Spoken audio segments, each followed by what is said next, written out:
Judge Gorsuch will be on Capitol Hill this morning meeting senators who will decide his nomination.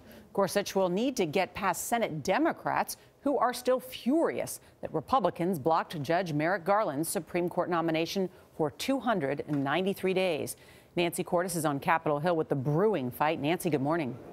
Good morning. That's right. Many Democrats refer to this as a stolen seat. They believe it was President Obama's right to name this Supreme Court justice. They have threatened to hold up the nomination for an undefined period of time. Some have said they are going to vote no. Others say they have a lot of questions.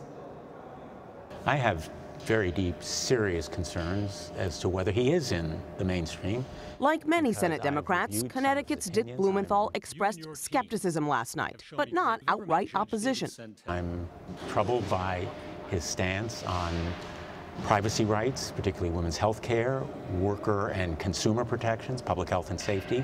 I'm going to continue to review his record. Republicans, meanwhile, were thrilled, praising Gorsuch as impressive, respected, a consistent conservative. South Dakota Republican John Thune. I think it's very tough to attack this judge's credentials. If you look at his judicial experience, great temperament. That temperament helped Gorsuch win unanimous approval from the Senate in 2006 when he was up for appeals court judge.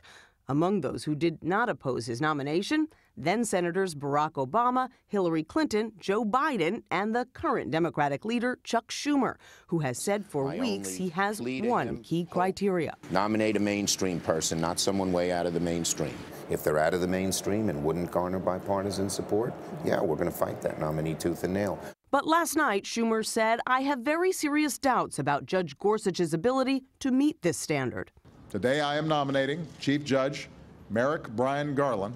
And Democrats are in no mood to hand Republicans an easy victory after they successfully blocked President Obama's Supreme Court nominee for 10 months.